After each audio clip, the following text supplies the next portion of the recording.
Pernah nggak sih waktu lagi lihat ke langit, kamu mikir, sebenarnya ada apa aja nih di atas sana? Nah, hari ini kita bakal melakukan perjalanan yang beda. Bukan ke samping, tapi ke atas. Kita akan menembus selimut raksasa tak terlihat yang melindungi kita semua, atmosfer. Kita mulai dari udara yang kita hirup sekarang, sampai ke perbatasan terakhir sebelum luar angkasa. Coba deh bayangin sejenak. Di luar sana itu, luar angkasa. Dinginnya membeku, penuh radiasi berbahaya, dan hampa. Tapi kok kita di bumi ini aman-aman aja ya? Apa sih perisai tak terlihat yang ngejagain kita? Jawabannya ada di atas kepala kita. Sebuah sistem berlapis yang ternyata jauh lebih keren dari yang kita bayangkan. Dan inilah dia pahlawan tanpa tanda jasa kita, atmosfer.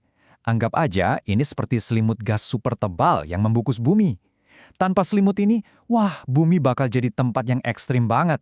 Malam hari bisa beku, siangnya kepanasan, plus kita bakal terus-terusan dihujani meteor dan radiasi. Nggak kebayang kan? Oke, ini dia rute perjalanan kita. Kita mulai dengan kenalan dulu sama selimut bumi ini. Lalu, kita mampir ke troposfer, tempatnya cuaca. Lanjut ke atas, ke stratosfer, rumahnya lapisan ozon. Naik lagi, kita ketemu mesosfer, si perisai meteor. Dan pemberhentian terakhir kita ada di gerbang angkasa, yaitu termosfer dan eksosfer. Udah siap? Yuk berangkat! Pemberhentian pertama, troposfer.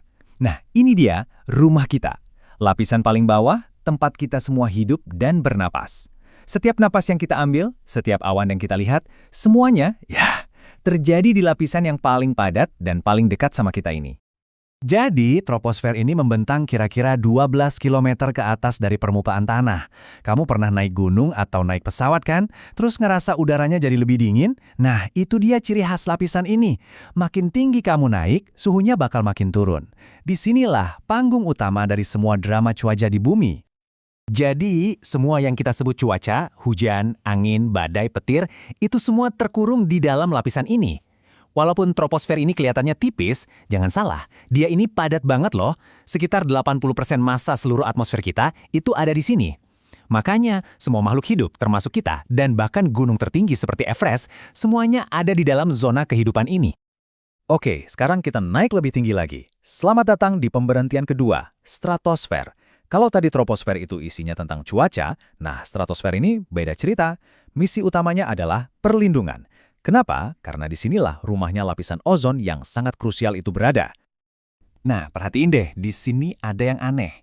Beda banget sama troposfer. Di stratosfer ini suhunya justru makin naik kalau kita makin tinggi. Loh, kok bisa kebalik gitu? Jawabannya ada di fenomena kuncinya, lapisan ozon.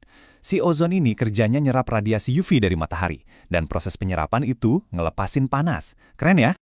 Intinya, lapisan ozon ini karya sunscreen raksasanya planet bumi.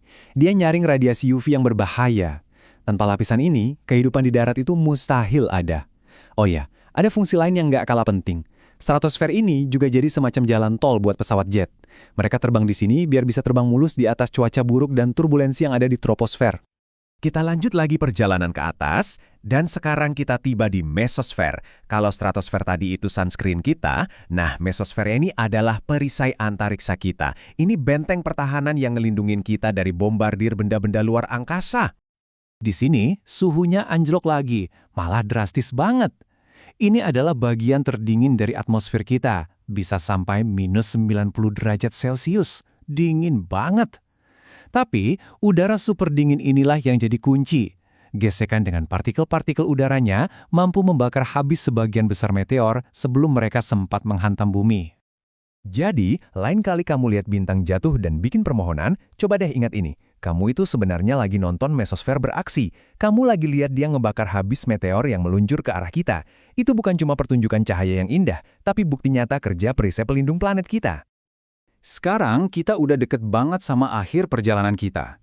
Kita memasuki lapisan terluar, termosfer dan eksosfer. Anggap aja ini kayak lobi atau gerbang terakhir sebelum kita benar-benar melangkah keluar menuju ruang hampa angkasa.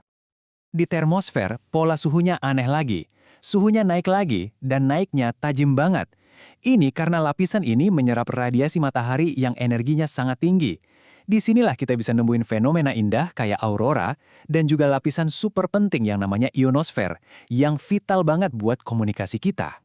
Betul, kamu nggak salah baca. Suhunya bisa lebih dari 500 derajat Celcius. Tapi anehnya, kalau kamu ada di sana, kamu nggak akan merasa kepanasan. Kok bisa? Karena molekul udaranya itu jarang-jarang banget, jaraknya jauh satu sama lain. Jadi meskipun suhunya tinggi, nggak ada cukup partikel buat mentransfer panas itu ke kamu. Ini salah satu paradoks paling menakjubkan di gerbang angkasa. Terus gimana caranya ionosfer bantu komunikasi kita? Sederhana banget kok. Bayangin aja, sinyal radio itu ditembakkan dari bumi ke atas. Terus sinyal itu bakal mantul di lapisan ionosfer, kayak bola yang mantul di tembok. Nah, pantulannya itu kemudian bisa diterima lagi di belahan dunia yang lain. Jadi ionosfer ini fungsinya kayak cermin radio raksasa di langit. Dan akhirnya, eksosfer. Ini sebenarnya udah bukan lapisan lagi sih, lebih ke zona transisi. Udaranya tipis banget. Saking tipisnya, partikel-partikelnya bisa lepas gitu aja keluar angkasa. Disinilah satelit-satelit buatan manusia mengorbit bumi, di perbatasan terakhir di mana atmosfer kita perlahan-lahan memudar dan menyatu dengan kehampaan.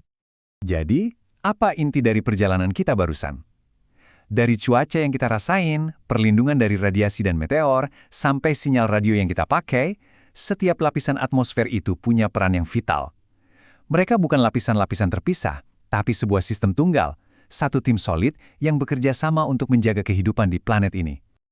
Perjalanan kita tadi nunjukin betapa rumit dan rapuhnya sistem pelindung kita ini. Nah, ini membawa kita ke sebuah pertanyaan yang penting banget. Kalau setiap lapisan ini sebegitu pentingnya, apa yang terjadi kalau salah satunya aja rusak?